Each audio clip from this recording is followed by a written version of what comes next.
Hello and welcome. We're delighted you're here tonight, and we even have some SAR members from Alberta, so a warm welcome to our friends from next door. I'm Nancy Argyle, one of the founders of the BC SAR Support Network. Our other founders are Dr. Doug Brown from Lions Bay SAR, Brad Sills from Whistler SAR, and Dwight Yoakum from Coquitlam SAR. Tonight, Dwight, who is the former CEO of BC SARA and a 30-year SAR member, will host our guest speaker, Fred Carey. Many of you already know Fred, but for those of you who don't, Dwight's going to share a bit of Fred's amazing background to get us started. Enjoy the webinar, everyone, and over to you, Dwight. Thank you very much, Nancy, and welcome everyone. I see we're getting people popping in here fairly regularly, and I appreciate people joining us from our neighbors in Alberta. Before I introduce Fred, I just want to cover off a couple of items. At the end of the presentation, you're welcome to ask questions either by raising your hand, and you'll see that at the bottom of the screen. If you go to where it says react on hearts, you can raise your hand, and Nancy will take your questions, unmute you, or if you don't feel comfortable asking the question directly, you can enter the question into the chat and we'll try and watch for that. Your mics are also muted, so raising the hand is necessary so we can unmute you. The webinar will be recorded, and we're going to put it up on the BCSSN website later. Now, on to our webinar. First off, an introduction of Fred. I've known Fred. I see you've been with SAR for about 26 years as a SAR pilot, so we may have known each other for about that long. Fred is the Director General of PEP Air CASSAR. He's a SAR pilot with PEP Air. He's an assistant search manager with the Canadian Air Force, and he also has advanced remote piloted aircraft system for SAR. He worked 35 years with TELUS Operations Wireless, which might give a hint as to why he's presenting today on what he's presenting.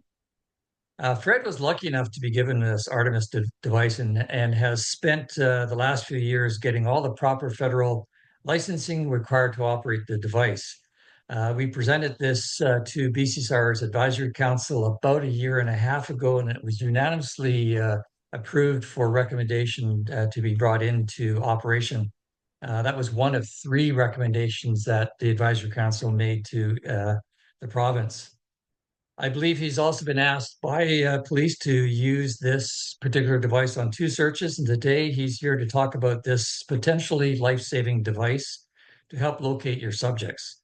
I won't go into any further details because that's why Fred is here, and I'll leave it to him to explain what this is. So Fred, please take it away.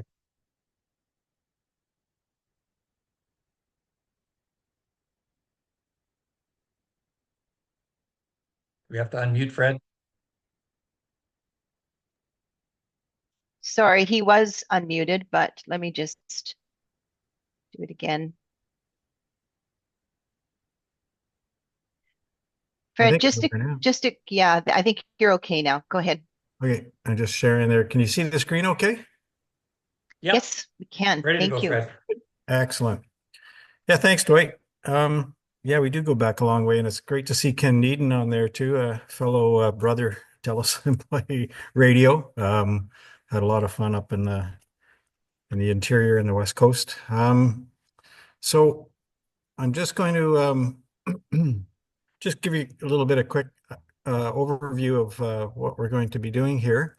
When I talk to, I have a tendency of going way down deep into the technology, which it's okay if you're talking to techies like Ken, but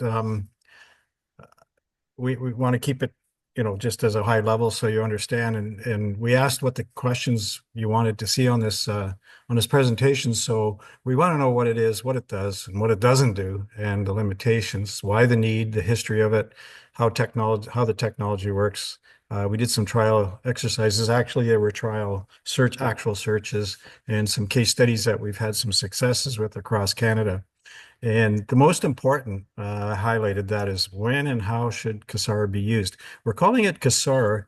We were stuck on the vendor name, which is Artemis. And there's another product out there, competitive product. I think North Shore is using it. on a tight, smaller area basis called LifeSeeker, and that's made by another company, Centum, and ours is made by a British company out of Smith Myers, which I'll get into in a sec. So we're trying to. The Canadian Armed Forces has decided that we're going to call it CASSAR, which is actually a cellular airborne sensing for search and rescue.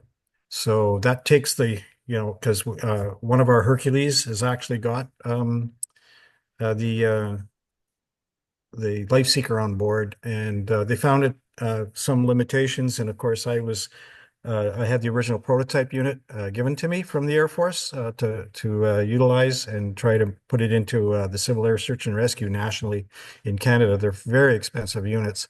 So I worked with TELUS on making sure that this product was safe to use inside the cellular environment without causing any interference, and also doing a lot of field studies just to see how it works in a fringe environment and all that stuff. So I ended up getting the unit, and they've given me a newer unit. But that's what now the Cormorant, I'll get into that in a bit, but now the Canadian Armed Forces has kind of found that this is a better product. I shouldn't say better product, but seems to be more useful in our environment. And so that's why we changed the name to CASSAR. So it doesn't matter whether you're using LifeSeeker or Artemis, that's the same type of unit as a cellular airborne sensing search and rescue system. So actually, exactly what does it do? I wonder if I can I can move this over here, couldn't I? Yeah, there we go. So what does it do? This technology acts as a one-way cell site to locate cell phones in a remote area not covered by the cell network. You can text with it, but it's technically, it just does that. And what it doesn't do, it doesn't capture any information other than the location from any cell phone, and it's not designed to be used in cell coverage areas. Our unit isn't, but we've found ways to use it in the fringe areas if we play some technical stuff that was based on our experience working in the industry. So we like to say that the limitations are pretty much no service areas or fringe areas and weather conditions. The initial searches that we've had in the last 6 years with aircraft going down, if we had this unit and we were deployed immediately, those searches would have been over with, and they're still outstanding. Because each aircraft that went missing had a cell phone on board, and we don't know where the airplanes are, but this could have really helped. And so why do we really need this? As in British Columbia, I think it's pretty obvious. The topography is one of the major concerns that we have. So Ken would know back in the day when we put cell sites up and radio sites, the cell structure in BC was very difficult to roll out because the cellular was based on cell sites being in a chromatic area, and you can fill in areas that weren't sort of lay out a map of where they would go and they could hand off to each other. But if you look at our topography, that's next to impossible. So what has happened is that this is kind of how our cell structure works in British Columbia. Now, this is just showing the Southwest Zones areas that we normally fly in. You can see that the cell sites, that the green is TELUS, blue is Rogers, red is, what's the other one? Anyway, they follow the corridors, the road corridors, but where we fly, there's no coverage. So the aircraft that would normally go missing are usually inside these non-coverage areas. So if we can get in there quick enough and the cell phone is turned on, that will solve the problem. Just a little bit of historical technology here. What we used to do for the last 25 years, I don't think there's been any major search that I haven't used a cell phone to try and find the last known position. Don't want to get too detailed with this, but the blue boxes that are around to the left of the bottom there of that black line, the black line was the flight track of a helicopter that went missing. And over on the left, those blue boxes are cell sites in the lower mainland service area. And then when that red line that kind of crosses in the middle, that's now leaving the lower mainland service area and entering into the central service area. And those green dots are the cell sites that are now working out of the central area. So in the long-term evolution cell phones, they would the save the batteries, they only really check in with the network every 18 minutes. Remember in the old days when we had the old analog cell phones, the batteries would go dead pretty quickly in a non-coverage area because they were constantly polling, looking for service. The new LTE ones don't care. They will see the service and then they will check in every 18 minutes on the transmit side. So that really conserves batteries. Unless you are transitioning into another service area, it would say, hey, the next cell site I see is not in the service area that I'm in, and it would, of course, sign into that area. So there's a lot of information we can find when this fellow was traveling through here. We could see him checking in on the Hope cell site, and if he had crossed that red line and picked up by any of the cell sites there's 3 of them there in the area, Tulameen, Princeton, Coquihalla, we would have seen something. He did not cross that line, so that really narrows down the search area, which is really, as you well know, a focus that we strive for, because you want to really reduce the search area. He was actually found just in this area over here, I believe it was, and flew control flight into the terrain, but it was quite impressive that we could deduce that. We've actually used it for reverse path profiling. There's all kinds of things that we use. So to get away from that, this is where he was. We would like to know where he is. So that's what we want to do. So how does the technology actually work? So the Artemis is manufactured hardware. This is the one that was originally installed on the Falcon jet out of Ottawa. And the box that you see there on the right underneath the laptop, that box was donated to CASSAR after they did the field studies. And we were able to play with it. And they bought another system from another company and put it on the Hercules. And that's the only one in Canada that the Armed Forces has up and running at the moment. And then I was doing the field tries with this unit. It fit in the back of my airplane. And it just... are you guys able to see the stuff on the left? Or are you seeing that is this in the way, or yeah, let's get it out of here. I don't know how to reduce that or not. If I can get rid of it. Hi, there we go. That's better. All right, so it almost fills the reese, and it's 60 pounds and it draws about 10 amps, which is a bit of a challenge, but we got it working. And we did a bunch of successful field studies. The company was so impressed that we were doing this work and working with the Canadian Armed Forces on all of this. They actually gave us the newer one.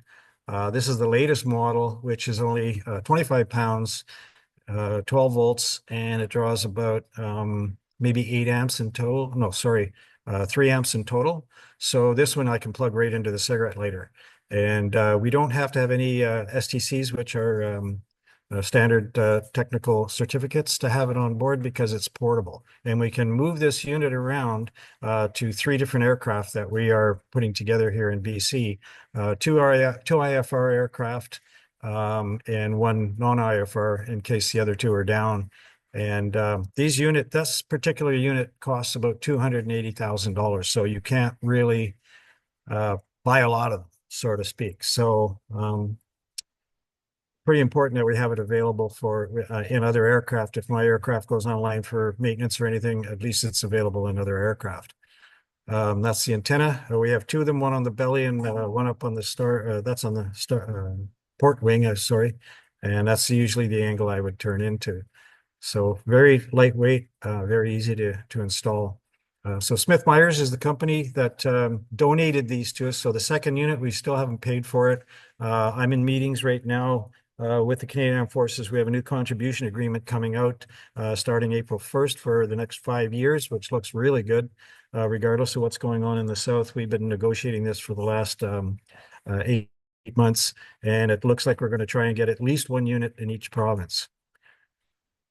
So I just wanted to mention the older unit that I had. I packed it up. The Ontario Provincial Police were interested in trying that unit out, and we sent it out to them, and they needed to have it in an STC to be installed in their helicopters, so it was a non-starter.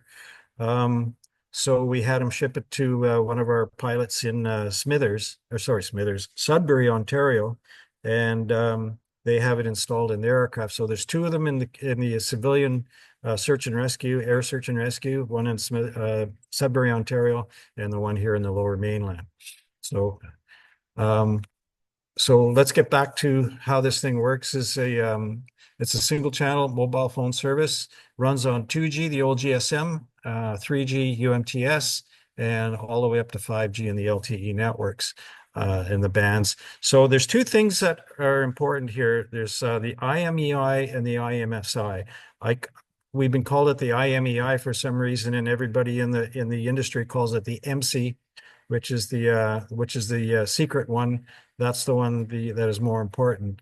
So the IMEI is the actual International Mobile Equipment Identifier. So when you look at both of these numbers are 15 digits. If you have a cell phone, you can just pop the battery out and it'll tell you what the IMEI is. And that goes with the phone. You can dial star pound 06 pound to display it if you ever needed to look at it. It's also on the iOS systems. You can just go into settings and you can see the IMEI number. You will not be able to see the MC number because that goes on the chip that you install. That's your international subscriber, mobile subscriber information, which is the private end of stuff. And all that does is give you access to the port access to the phone, which is more in LTE. We don't use it in the GSM or the 2G operations, which is a good thing and probably will be faded out, but I'll explain that in a second. So there's your MC, which is also a 15-digit number. We're still in the mobile service, sorry. And so if you're anybody who's interested, the first three digits is the mobile country code. So 302 indicates that it's Canada, 220 that it's a TELUS network. So the MCC is the country code, the MNC is the network code, and then the mobile subscriber identity number is the rest of it. So that's your secret number there. And in the cockpit, this is all we have is a small little iPad user interface. We are using it on a Wi-Fi connection now inside the aircraft because sometimes the cable gets bumped or stepped on or something. So we've put a router on the unit itself, and we just directly connect to it through that. Just to show you what we see on the input tab, when you get the IMEI number, we only need an IMEI number if we're going to go into an out of service area where they're on the typical cell phones that are now. I understand, and I'm not 100% sure, but iPhone 16 and beyond does not have GSM on board or 2G, so they may not work. But we did do a trial with one and it did work, so I'm not sure what's going on. So this we had set up for a 16-year-old female that was missing. I'll get into that in a minute, but we're looking for out-of-service mobiles, and we pop in the IMEI number. So that's what we see when we're entering it in. So it keeps it simple, and you'll see you select the 16-year-old up top. When it turns blue, that's who we're searching for now on that IMEI. The phone number means nothing to us. We don't want the phone number. It doesn't mean anything. We're looking for the equipment number. So here's one we're triangulating on the GSM network, and when it pops up, it's interesting that this is an iOS cell phone.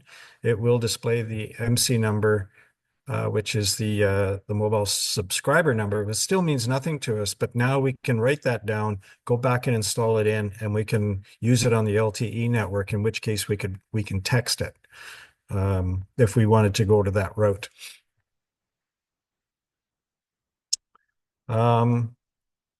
So this is the map tab. We actually get to get our tracks following, and it's got all of the I forget what map source it's using, but they're popping more in the same types that you would see on Sartopo are integrated, but it's through the company, not through anything that we're doing. And yes, it does pick up. This is new. This is something I pushed for 406 beacons. Now, most airplanes have 406 on board, but I would say about 80% of them do not have a GPS embedded into the data that's being sent out to the satellite.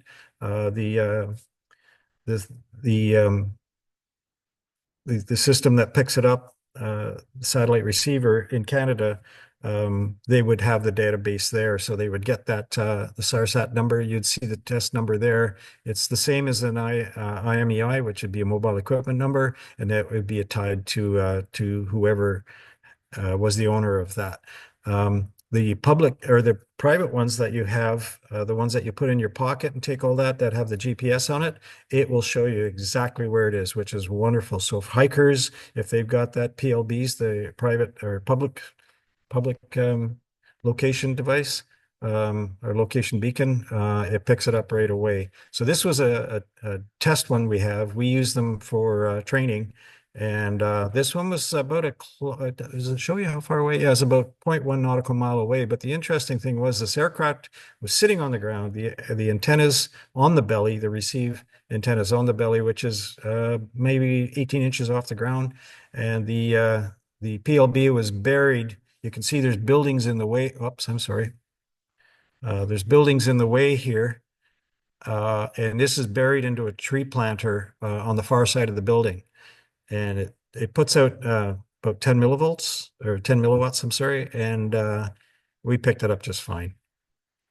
And we tried it in the air and it works great. No searching involved. It just pops up and that's where it is. It's we're pulling the GPS long and lat from the unit, not from any triangulation or anything. So where it is where it is. So during the trial exercises, we did both GSM and LTE testing. However, this one was a fellow we had up in a no coverage area.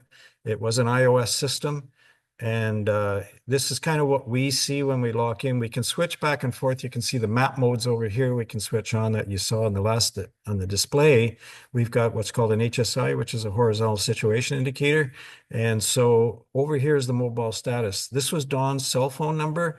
It pulled his IMSI. So now we could go back and talk to him on LTE down here. You can see the mode that we're using here is GSM.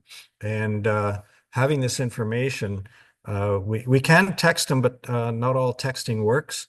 If we're in LTE, all texting seemed to work on all devices, Android, everything. So the IMEI was the only thing we had. We're picking it up at a signal level at 126 dB, which is a pretty strong signal. He's 1.69 nautical miles away from us, bearing 043, and that's what we are tested at. We're heading 049 and that wants us to go to 043, and this is position, but the TA means that this is on triangulation, not pulling data from the cell phone. iOS systems are pretty skittish about giving us their GPS coordinates. Androids, they'll give it to us no problem at all.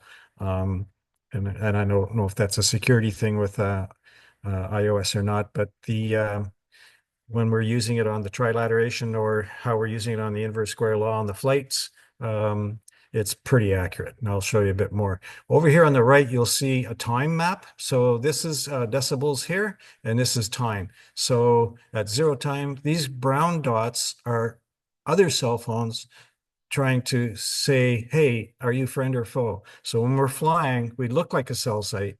And so the cell phones will try to adopt, and we just ignore them. We don't do a thing. So there's nothing wasted, nothing gained. But this guy here that showed up, the red one, that's our guy. We had 2 cell phones in the area, by the way. And the triangle one shows that he's here and he's very strong, and we're triangulating on him. And the other one here, I'll show you in a sec, but we connected to him, and it was an Android, and he gave us his location automatically. So kind of cool how that works. The rest is just the transceiver status and stuff like that. That doesn't mean much to average. So this is what we would see a confidential ring, confidence ring. So when we see this, we're triangulating, and inside this ring is where the confidence level is. So we've lost contact with it, but that was the last coordinates that we pulled from it. And again, we're getting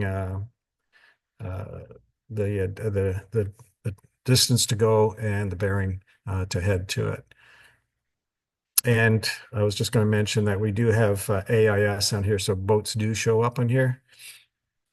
little more on that later. So when we're flying by and we've actually connected to the cell phone, it'll turn black on us. And then it connects us to it. And there's the confidence ring. And the guy beside him, he wasn't actually there. He was standing closer to this guy here. So you can see that it's still not 100%, but it's in the location. This guy is exactly where he says he is because the green ring means that we're not connected to him, but he's given us his GPS coordinates. And the other guy, we were still triangulating on. And as we flew more, when you get this ring here, it gives us a direction it wants us to fly. You can see my track here to be able to pull that information better. And you watch this thing bounce around, but notice now he's on the other side of the river and he's actually closer to the guy. And what I found out later, no, he was on the other side of the parking lot. And you can see the parking lot here. So I think this was pretty much bang on. But at least we're in the area and it works. So there's the two guys. One guy's registered with us and the other guy we're homing right now. So we are able to text them at this point. And we said, search and rescue, are you okay? We can send those. And it doesn't matter who they text to, we get the text back. So it's kind of cool. Let's say, for instance, we did that flight and there was a third person there and said, hey, I was there. Did you guys not see me? If we know if he gives us his IMEI, we can put it in the database. Now, this is providing we don't boot the database because we made an agreement with the federal government on the Privacy Act that once the system fully powers down, all data is lost. But we can hold the data during the search. At this point, if we had an IMEI that we wanted to search for, we can run it through and it comes up with a heat map. So this was a third person that was with them and we just decided to do a run and you could see he was right in there as well. So this is a wonderful thing that we've just found that was just given to us through the system design was to be able to go through the database and look for anybody else that might have been missed during the information given to us to do the flight. And all it does is just says, yeah, hey, that's it. We'll only see, yeah, he was there. So kind of cool. Here we had tried a man overboard. There was a group out of this near Norway, up in the Sweden area, up in the all through there, the Norwegian area. The Coast Guard wanted to know if this would work on a man overboard. And so I talked to the guys up in the Royal Canadian Marine SAR up in Comox. Dan Messenger, awesome guy. He was the team lead up there. He said, yeah, we can put a dummy in the water. You might not like it, so they'll use the mannequin. And so they dressed him up in the anti-environment suit, put the cell phone in his pocket, around his, like in a pocket just around where the belt would be, and it was in a sealed container. And they threw him overboard. And they put weight in his boots so that we knew he was going to go vertical and be properly sitting in the buoyancy compensator. And we knew that the cell phone was going to be at least 18 inches below the surface of the water in salt water. And when we approached the area, I think we were 21 kilometers away when we got a hit from it. And you can see we're connected to the man overboard in the water. And you can see you can see the confidence ring that it wants us to fly the arc and to get rid of this questionable area. But where it's showing is exactly where it was. So the system is really, really accurate. We did a couple flights around just to try and get a little more accurate. And yeah, it was bang on. We were getting a pretty good signal out of 103 dB on the link. And so that was pretty good. And this was the RCM SAR boat right here. And you can see that was the body. That was it right there a couple minutes later. And there's the RCM SAR boat there. But from the air, we would have been able to see it anyway. So I wanted to just move on now to some actuals that we've had. So I took this picture, by the way, from the newspaper. This isn't a privacy thing here. This was the 16-year-old girl that was having a great time hiking up in Golden Ears Park and then walked away from her family or friends. And she had a cell phone. But I didn't hear about it till about a day later. And by that point, the cell phone, the battery was dead. In fact, she'd lost it. But we had our IMEI from the RCMP, and so up we went to at least give it a chance. Because in my mind, and don't forget, you guys are ground SAR guys. You know more about the mindset of a hiker than we think more about pilots when they go missing. And I'm thinking, 16-year-old, she'd have backup battery and everything, but I'm told later that no, old runners, 34% on the battery. Let's rock. Let's go. So that's kind of tragic, but that's not far from the truth. So when I flew up there and I just went for an open, because at the time when I took off, we had not yet received the number yet. And so we went up just to see if anything was in the area, and what a mistake that was. There was over 300 cell phones in the area. There's no service up in the Golden Ears Park, up in that area, but you can see how many cell phones are out there with people that are hiking. I think that's a great thing because there's a pretty good chance we'll find them if they have a cell phone.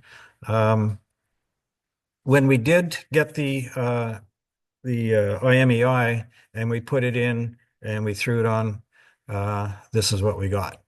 Crickets, nothing. And over here on the right where you can see the attack menu here, this is when I was running GSM and I had both the IMEI and the MC. So at this point, there was nothing because I was switching the system over to LTE, and you can see how many people were trying to connect to me on LTE, but she was not one of them because we found out at that time she didn't even have her cell phone and the battery was already dead. So unfortunate, but just to show you what happens when we do go looking, when there is a lot of cell phones in the area.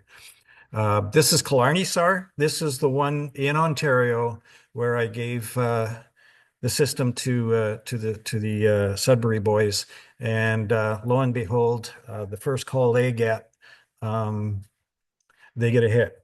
So there was a missing female hiker. Her husband had come out. He'd lost her somewhere on the hike, and it was dark. And I don't know if you know this area, but it's middle of nowhere.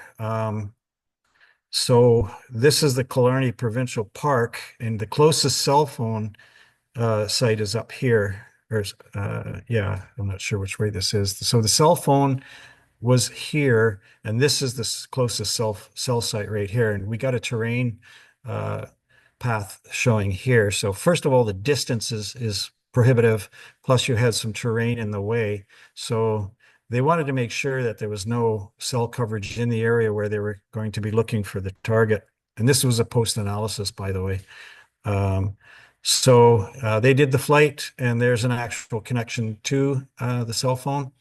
And they were able to connect to it. And unfortunately, she was deceased. There's a bit of a police investigation going on behind it, but we had her recovered late. I guess this happened early afternoon, and they had her out before nightfall. And we had the Griffin helicopter by the Canadian Armed Forces to extract her out of there, and she was exactly where this triangle is. They said they got out of the helicopter on the beach where it showed, and they couldn't see anything, and they followed it on a GPS, and they followed it right into the bushes, and she was in the bushes, and deadly accurate. So the Hercules, this is the J model here on the right, and it has the life seeker on board. They've had two actually. I think Success is out on the East Coast, and the Herc can cover an area a lot quicker than we can.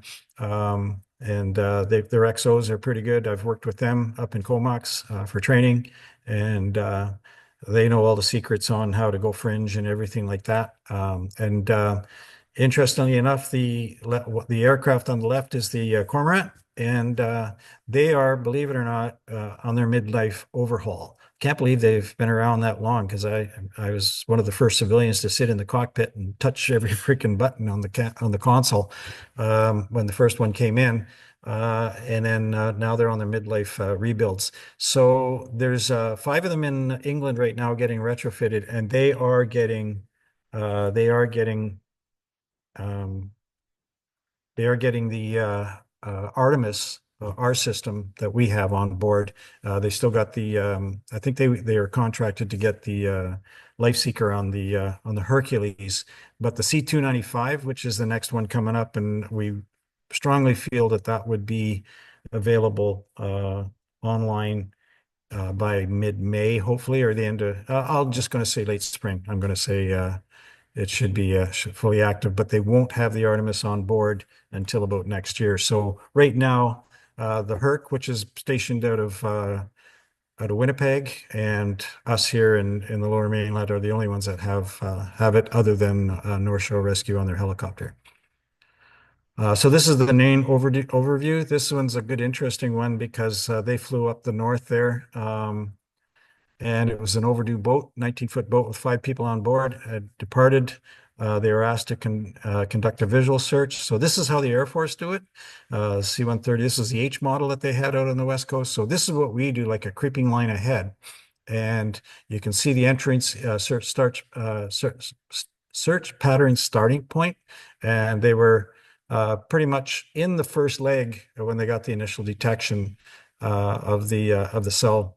And then they got the actual location. It showed an initial location here because they weren't really arcing. The aircraft should be in an arcing motion. They were kind of just flying straight ahead of it, but they found it and they could visually on it. And it turned out they were okay. They did not want to be found. They're having the time of their life. So, but they were able to text them. And there's no cell coverage in the area, none, for about 100 kilometers. So they were able to break off and didn't have to do anything much more than that, which is still kind of cool. So again, I just told you about the assets, the Canadian Forces assets, the C-130 and the Cormorant, and then there's also R908 and 334 on how many hours they've been using. So this was just the final review of the search. So SAR task to date here in BC with our unit, we had a missing teen in Golden Ears, was 16 years old. We had the missing hikers up in Spectrum Lake. Again, I was called in a day late, but they had turned their cell phone off. They had a hit from Cherryville, which kind of made them wonder. And but that was still quite a ways away from Spectrum Lake if you look at it on the map. So we flew up there, and I got up on a high point, and I could actually see up on a ridge that you could actually see Cherryville from there. So just knowing how cell phones work, I was able to tell them that they're probably up here on this ridge because if they tried to make a call, that might get slightly, slim chance to get picked up by Cherryville, and that's where they were. They were fine. They did not even know they were missing, but we were able to tell them, get the message to the family that they're fine. Then we had the missing truck in Beaverdale. That was a tough one because it was the first one that I've had to, well, second one actually, where I had to fly halfway across the province, execute the search, and then return back to the Lower Mainland. So we proved it can be done. I did about an hour and a half search for the area that they wanted. The weather was not that great, but I went up from Midway, covered that area, all up on the ridges, up and behind. I was able to do a really good job flying around there, and if he was there, we would have got him. When I landed, we found that, and this was again a day late, but he was in a pickup truck, so we thought he might have the cell phone plugged in, and he was discovered up near Big White and I was not up in that area, and there's no way I would have picked it up from where it was about over 100 kilometers away from the area I was asked to search. So he wasn't even where he told everybody where he was going to be. So the other one was in Lytton, another slightly dementia guy in a pickup truck, and was supposed to be in an area that he wasn't, and again a day late, but he was in a truck, so we figured it's quite possible that he had his battery on. Probably did, but the area we searched, he was not where he was supposed to be, and we covered that for about 2 hours. That's another one where I was able to fly from the lower mainland, do a 2.5 hour search, and be able to return on one tank, no stops, back to the coast here.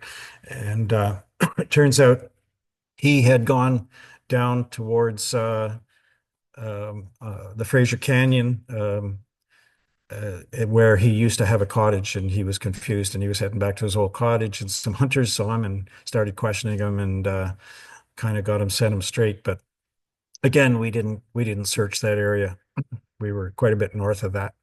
And then finally, Chehalis Lake was another one where a fellow and his family were going up the north end of Chehalis Lake, and the father was a grandfather, or his father, the grandfather of the kids, was going to drive up the next morning, and he never made it. So this was interesting because we did a 2 hour search around Chehalis Lake and on the outside, because there's no cell coverage going up Harrison Lake. And we spent a lot of time around there. We went all the way up into the drainages and everywhere a guy could take a camper. And um, so we didn't get any hits on him. And we came back. The family went home, and then somebody saw him driving out. He got lost, and he found another nice place to hide under the trees. And camped the weekend by himself. The cell phone was turned off. He had a great weekend by himself, and then he drove home. So all good news stories on that. But again, you got to have the cell phone turned on, and you got to be in the area where we're searching. So let's put it down into what we really need to know. So how and when should the CASSAR unit be used? Not sure if there's anything on here or not. So the key factors to the successful use of the CASSAR is the missing person has to have a cell phone. Possible location of the person is out of cell range or fringe. And that's hard to do. So if you're not sure, just give us a call. We'd be able to figure that out. The weather must be pretty much visual flight rules if we're going to actually get a good location on them. But we have two aircraft. Well, one is actually IFR with an IFR pilot. This aircraft is IFR, but I'm not current. So still have to fix that up. We could go over a layer and at least get a hit if that's all we had. We did get a call out on the West Coast where it was foggy, and they thought a float plane had flown into Pretty Girl Lake near Tofino, so we were going to fly over there, but we couldn't get through a bank over here. It was below IFR minima, and so the cormorant flew over there and actually raised them on the radio. So we could have picked them up on the cell phone and texted them, but the cormorant was able to pick them up on the radio, and they were fine. They just couldn't get out, and they forgot to tell mom that they were going to be there for another night. So time is of the essence. So if you think that they have a cell phone, you contact either through JRCC or the RCMP are the only two organizations that can extract the cell phone from the company. The companies are quite aware through their security departments. They're very aware we have these units. We've worked with the cell phone companies for the last 5 years, so they're on board in this because the main reason is they don't have to do anything. There's been a lot of especially with the RCMP side of things, being able to access the networks for tactical or whatever reasons, and it's just a brick wall. But for this kind of thing, they're pretty up on it, and they were pretty supportive on us when we were using the cell phones to at least get last known positions, because we're all signed to non-disclosures, and we're quite successful on that. But this is the next level where we need the IMEI, at least the IMEI, and then the MC if we can get it, because sometimes that changes.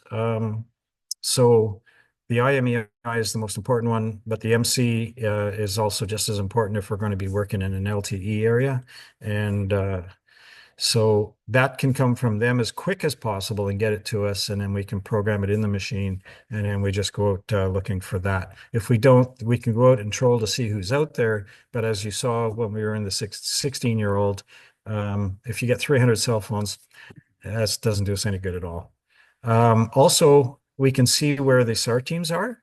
When I was up in the Phantom Lake area or Spectrum Lake area, it was interesting that I knew that there was a GSAR team up that road going up to the high ground to where I suspected the subjects were, and they were in radio contact. So were we were on PEP 1, but it's kind of neat that they were the only people that had cell phones in the area was the GSAR guys. So we knew where they were as well. Kind of cool.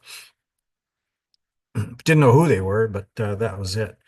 Um, so get a hold of the RCMP for the search managers and or the guy who's are in charge of the search to ensure they get the IMEI as quickly as possible, get it to us, and uh, there's two sides to this where we are on the federal level. So when we are looking for missing aircraft, we use JRCC.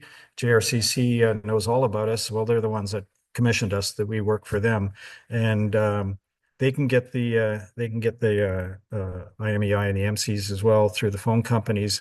But if it's a ground SAR, it's an RCMP. EMCR is totally aware of us, and all you're doing is you're dispatching CASSAR. So you want a CASSAR aircraft with that cell phone thing, with the CASSAR. They are not responsible for it, EMCR, but they support us using it, and they will task us. The RCMP can task whoever they want. Uh, so EMCR, I guess, is where your SAR manager goes through just to make sure that they go through the proper procedures to get us the task number, and we're good to go. So it shouldn't be any more complicated than that. And if you have any problems, get your SAR manager to get them to contact either myself or the zone commander in the area. So I hope that's clear, and I'm sure I'm totally ready to take questions anytime. Thank you very much, Fred. That was wonderful, great level of detail. We do have some questions, and I know you've already answered this, but I just want to make sure that Raz has it clear. He says that we can get the RCMP to get the IMEI number from the carrier. That's correct, right? You contact the RCMP, and that's the number you need. Correct. Most reporting parties, you've got the phone number. So do you tell the RCMP the phone number, and then from there they can contact the carrier to get the IMAI number? Correct. Yeah. Yeah. They know how to do Okay. it. The RCMP know how to do it, and so did JRCC. Yeah. Okay. And then it's the RCMP that contact JRCC to Oh, activate you. nope. No, they don't Oh, have to do that. They can just contact EMCR and they do it. I don't need to contact JRCC anymore. Uh, okay. if Perfect. it's GSAR, we're good to go. They're happy to back us up on anything. And if there is problems, they're willing to step in. But talking to EMCR, that no, we're being tasked for a humanitarian ground SAR. So we get the task number and we're good to go, whether we're using a homing beacon or a thermal imaging or a drone or CASSAR. Doesn't matter. You may or may not be able to answer this, but from a SAR perspective, how would we request this for an active multi-day backcountry search possible tool for use in Alberta? Do you know what they might have to go through? Probably the same thing. That could be put together. Gee, that's a good question. We do have interprovincial connections. They would have to contact either myself or JRCC. Probably the best way to do it would be the central connection point that knows everything is actually is JRCC. So if the RCMP phone JRCC, that's probably the best way to do it, to say, hey, here we are, we've got a ground search. Do you have an aircraft, or does CASSAR have an aircraft that can get the cell tracker out here? Because they might even be able to deploy the Herc out of Winnipeg and be there within an hour or so, or we could be there in about 3 hours. Right. So, that would be the best thing, that they know that this system is available and it's an air service. So JRCC would be able to contact us to see if we're available, or if their Herc was available to use it. And as time moves on, you'll have the Cormorant and the C295 will probably be the primary asset to do that. But that's not for another 2 to 3 years. But hey, let's get it out there. So. I hope that helps. You had a more technical question. Is there a specific best practice height the aircraft is required to fly versus coverage area being able to acquire the signal? Great question. Great question. I love it. So it's been tested up to 10,000 feet. And it gets kind of weird at those altitudes. The best that they've discovered is around 5,000 feet, between 2,500 and 5,000 feet. But when you're in mountainous areas, if you can get around the areas, fine. But I've actually been going up valleys and stuff. If I know they're camping in an area, I can go through there 1,000 feet and it works like a hot damn. So I think the primary altitude for best angle and for not too far away from the cell phone is around 5,000 and less above ground.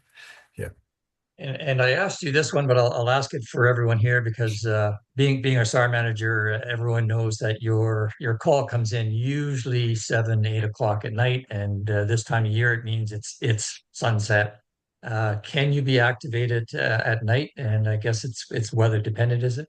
Yeah, definitely weather dependent. Night is not one of the weather issues. The search where the boat search was at night, and from what I remember, now that you mentioned it, the girl by the time they were out there just at sunset is what it was, and that whole search was done at night. But they're in flat area. But we have this aircraft and the other aircraft that we have, the IFR aircraft, has got terrain awareness. It's got synthetic vision and all that stuff. So we wouldn't get down into the valleys as much, but I don't think we'd have to. But if let's say it was somebody up on back in behind Golden Ears or something like that, it'd be easy to do. Or in behind the Lions, we could do that at night, no problem. And this one hasn't come up yet, but if anyone has a question, want to ask directly, raise your hand. Nancy will monitor that. One more question, because you're based in BC here. Are there limitations to anywhere in BC that you could be dispatched to? I guess time and distance Yeah. is a challenge, but Yeah, I think every place there's a risk assessment that has to be put on. For us to get up to Fort St. John, again, it's a 3-hour flight. How does that go into the search? How long has the search been on? And what are the weather conditions when we get there? We've actually had a call up near the Queen Charlotte, so we had a overboard. And there was some kids went out on a just a runabout to go help them, and they sank it, and they were in the water. They had cell phones, and they were hanging onto the boat, but they didn't know where they were. And so that was kind of weird because we were at getting icing conditions above 5,000, so that stopped us right there. We couldn't do it. We were trying to get the Herc to go, but the Coast Guard did finally get them. But I mean, pull out the stops, give it a try. Like, just don't make the decision yourself. Give us a call. We'll do everything we can to make it work, but we're going to do it safely. So everything is a challenge, especially for the further distances. And that's why we're really hoping the C-295 won't be too far behind us in the next couple of years. The Herc is, they did have one stationed here for a while, but because we're here and we weren't getting any calls, they shipped it back to Winnipeg. But it's still like Winnipeg, it's what, 3 hours, 2 hours to get here. If I have to muster and fly somewhere, that's 2 hours. So, we get what we can get. and another question from a SAR manager's perspective, if I got a subject out there, I'm thinking he's got a cell phone, and I just want your advice on what's possible. Is Mhm. the best way to do that is through ECC, have them connect the two of us, and then Absolutely. have a chat with you about what we have, what the situation is, and then Yep. you guys can determine the go, no go. Yep. And tell them they want to either talk to me or the zone commander if I'm not available. Okay. So just so you're not hanging. Yeah. Yeah, I know being able to talk to someone on that. And we've got Ken Needham raised his hand. Is there a way to activate that, Nancy? Let him. Yep, I'm just sending that right now. That Here. worked. Yeah, so Yeah. I'm just wondering, do you do training? I imagine you to train so many times a year, and are you interested in flying your plane over to Qualicum and doing a training around this area? Sure, Ken, I'd do it anytime. There we go. It might cost you a beer. Yeah, I'd love to bring it over and show it to you. Yeah. Yeah. Anytime. Yeah. Yep. I was just up there last week. I wish I'd known. I would have given you a call. Yeah. Yeah, let's work that out. Okay. I'll send you my phone number. I don't know if you have it. Uh, probably not, but I used to Put have it in it the chat, in my work number. But yeah, put it in the chat. or you can Yeah, email me, Ken. I can connect you to. yeah.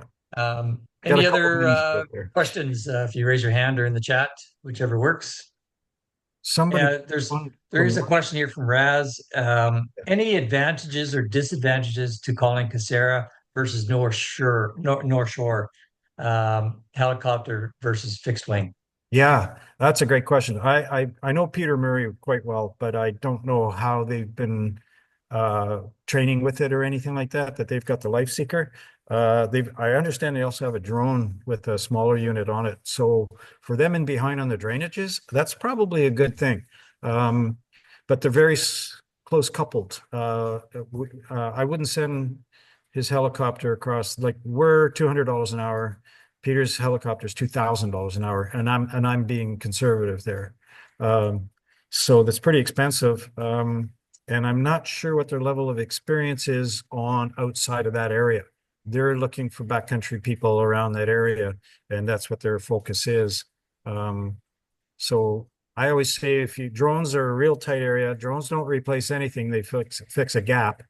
And the helicopters cover a large area that can go low and slow in a tight area, and the fixed wings will do the wider area. So if you understand that operational capability, you'll understand when a helicopter and a drone or when a fixed wing should be in there. But they all have their superpowers, and if it's in a tight area that you actually know. But again, for the helicopter to go into a tight area, like I talked to them and said, I don't know why you're buying that. It's a very expensive piece of equipment. I can be there in 20 minutes and I can cover that whole area real quick. But I guess they had the money and they got it. So, and having two doesn't hurt. Appreciate that, Fred. Any other questions from the group? I see Wendy had to jump on another call. If not, Easy. doesn't look like we have any questions. Fred, I want to thank you for not just the presentation tonight, but the amount of effort you put in over, I think it's about 5 years that you've been working on this, testing it, seeing what works, what doesn't work, and then allowing this tool to be used by the SAR community. That's a tremendous benefit. I have a feeling this is going to save lives. Everyone's carrying one of these cell phones around, and now they're carrying power packs around because they're using them for maps and constant. So hopefully the SAR managers know that to activate you sooner than later, and that you can get out there. And I look forward to hearing from you about the first live find we have that Yeah. we can bring back Yeah. people.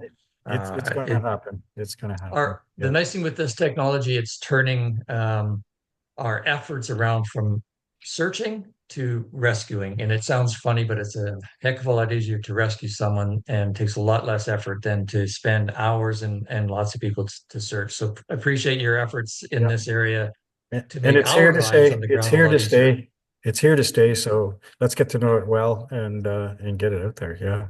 Get the culture to understand it so kids know and hikers know. Leave your Yeah. cell phone. If you hear an airplane, I think Adventure Smart did a bit of talk on it saying that, make sure you turn it on from time to time, especially if you hear an airplane in the area and you are lost, because we need that thing on. So We'll get that message to Sandra to make sure yeah. she Oh no, has she that as part knows. of her messaging. Nancy, anything else from your end? No, I wanted to also say thank you, not only to you, Fred, that was such an interesting presentation, but also to everybody that took time out tonight to attend this. It's just lovely to have that kind of interest, and we really appreciate it. So I hope you found it enjoyable. It's our first webinar, and hopefully next time maybe we'll be able to send out reminders for the other 40 people that were registered but didn't show up. So hopefully we knew there'd be lessons learned on this one. But anyways, thank you everyone and wishing you all a very good evening. Take care, everyone. Stay safe out there, and we'll let you know when this is up and available on our website.